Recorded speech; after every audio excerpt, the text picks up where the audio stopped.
जय श्री कृष्ण दोस्तों, जय श्री महाकाल। कार्तिक मास शुरू हो रहा है जो कि 29 अक्टूबर से स्टार्ट हो रहा है।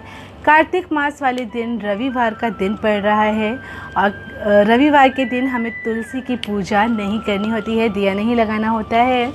तो फिर किस तरह से हम शुरू करना है कार्तिक मास और किस तरह से, अगर आपका विवाह बहुत समय से नहीं हो पा रहा है और आप चाहते हैं कि आपका विवाह हो जाए, बहुत उपाय कर चुके हैं आप, तो इस कार्तिक मास में आपको कुछ ऐसे उपाय करने चाहिए जिससे कि आपका विवाह हो जाए।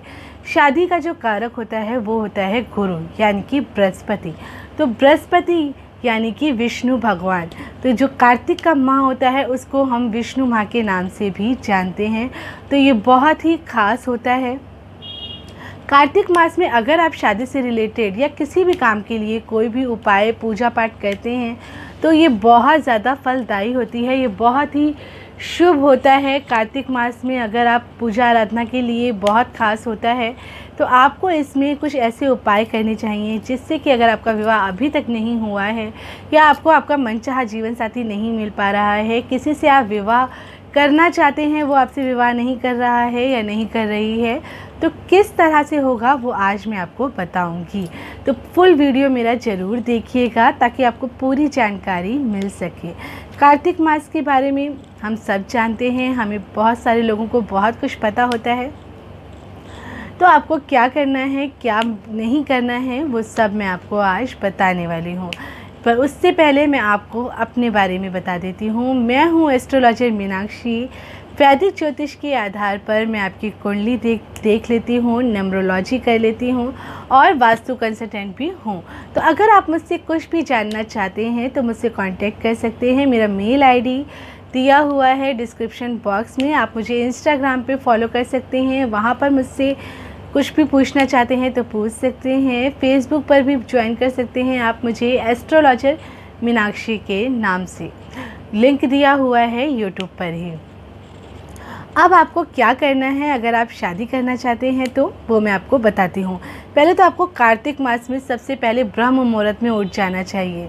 कुछ टाइम के लिए ही कार्तिक मास में ही उठ जाइए, थोड़ी सुस्ती छोड़िए, ब्रह्म मुहूर्त में उठिए, देखिए बहुत अच्छा लगेगा आपको। और फिर उसके बाद गंगा स्नान कहते हैं करना चाहिए, लेकिन हर कोई तो गंगा स्नान करने के लिए गंगा के तट पर नहीं जा सकता है। तो आपको लेना है थोड़ा सा गंगा जल और अपनी नहाने वाली बाल्टी में उसको डाल देना है पानी में, और उसके बाद उस गंगा जल से आपको नहा लेना है सुबह सुबह ब्रह्म मुहूर्त में, यानी कि 4, 5, 6 बजे तक की आप ये काम कर लीजिए, 5 बजे तक कर लीजिए। उसके बाद साफ़ कपड़े पहन लीजिए। इसके बाद आपको लेनी है 2 हल्दी की गांठ। 2 हल्दी की गांठ ले लीजिए और इसको लक्ष्मी नारायण को, विष्णु जी को या कृष्ण जी को, राधा कृष्ण को आपको 2 हल्दी की गांठ चढ़ानी है। 2 हल्दी की गांठ चढ़ानी है और साथ में तिल के तेल का दिया लगाना है या फिर देसी घी का दिया लगाना है। और इसके बाद हल्दी का थोड़ा सा आप हल्दी का जो पिसी हुई हल्दी होती है उसका टीका विष्णु जी को लगा दीजिए और फिर वही टीका अपने माथे पर लगा लीजिए और फिर वहीं पर बैठकर ओम नमो भगवते वासुदेवाय नमः, ओम नमो भगवते वासुदेवाय नमः, इस मंत्र का आपको जाप करना है। इस उपाय से बहुत जल्दी आपका विवाह होगा। विवाह में जो सबसे ज़्यादा कारक ग्रह होता है वो बृहस्पति होता है, खासकर लड़कियों के लिए, और लड़कों के लिए शुक्र भी होता है। बृहस्पति शुक्र दोनों ही बहुत मेन होते हैं दोनों के लिए। तो आपको इस उपाय को ज़रूर करना चाहिए। और साथ में आपको भगवान विष्णु और माँ लक्ष्मी का नॉर्थ ईस्ट में जो फ़ोटो है नॉर्थ ईस्ट में लगाना चाहिए। अगर आपके घर में आप लगा सकते हैं जहाँ पे साफ़ सुथरी जगह रहती हो, तो नॉर्थ ईस्ट में भगवान विष्णु और भगवान लक्ष्मी का फ़ोटो लगा लीजिए, जिसमें कि लक्ष्मी जी विष्णु जी के पैर दबा रही होती हैं। ऐसा एक फ़ोटो नॉर्थ ईस्ट में लगाइए और वहीं पर एक देसी घी का दिया जलाइए। फिर विष्णु सहस्त्र नाम का पाठ करिए और माँ लक्ष्मी जी की भी आरती करिए साथ में। ऐसा करने से भी बहुत जल्दी आपका विवाह संपन्न हो जाता है। अगर मंगल की वजह से बहुत समय से बहुत परेशानियां आ रही हैं और आपकी शादी में मंगल की वजह से प्रॉब्लम्स आ रही हैं, तो आपको भगवान विष्णु को पीले रंग के चावल ले लीजिए, उसको हल्दी से रंग लीजिए पीले रंग में और वो विष्णु जी को आप चढ़ा दीजिए और साथ में 9 केले भी विष्णु जी को चढ़ा दीजिए। ऐसा करने से जो भी देरी आपकी शादी में हो रही थी, मंगल की वजह से जो प्रॉब्लम्स आ रही थी, तो वो बहुत जल्दी दूर हो जाएंगी और आपका विवाह बहुत जल्दी हो जाएगा। तो इस उपाय को आपको करना है। इसको करने से बहुत ज़्यादा आपको लाभ होता है। और साथ में आपको तुलसी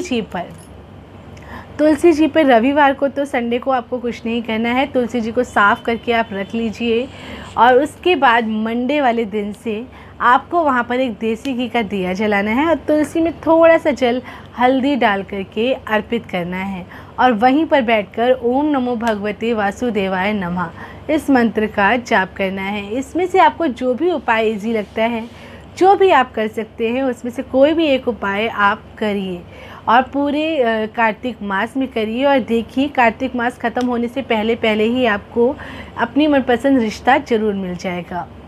लेकिन ब्रह्म मुहूर्त में, वैसे तो अगर आप नहीं कर सकते, ब्रह्म मुहूर्त में बिल्कुल ही नहीं पॉसिबल है, तो फिर आप शाम के समय कर लीजिए या जिस समय आपको टाइम मिलता है कर लीजिए। लेकिन कोशिश करिए कि ब्रह्म मुहूर्त में नहा करके इस उपाय को करिए। ऐसा करने से आपको बहुत जल्दी इसके रिज़ल्ट मिलते हैं। जो काम बहुत सारे उपाय करने से नहीं हुआ, बहुत पूजा पाठ करने से नहीं हुआ, वो बस ब्रह्म मुहूर्त में उठ करके इतना सा करने से हो सकता है कार्तिक मास में। तो मेरे ख्याल से तो आपको ये ज़रूर करना चाहिए। और अगर आपका विवाह पक्का हो जाता है या आपकी कोई भी मनोकामना है जो पूरी नहीं हो पा रही है और हो जाती है, तो मुझे ज़रूर बताइए। अगर आप मेरे चैनल पर पहली बार आए हैं तो मेरे इस चैनल को सब्सक्राइब कर लीजिए। अगर मेरा वीडियो पसंद आ रहा है तो प्लीज़ इसको लाइक ज़रूर करिए और शेयर करिए ताकि और लोगों तक भी ये पहुँच सके। फिर एक नए वीडियो में आपको फिर से मिलती हूँ मैं। तब तक के लिए स्वस्थ रहिए, व्यस्त रहिए और मस्त रहिए। अपने और अपनों का ख्याल रखिए। जय श्री कृष्ण दोस्तों।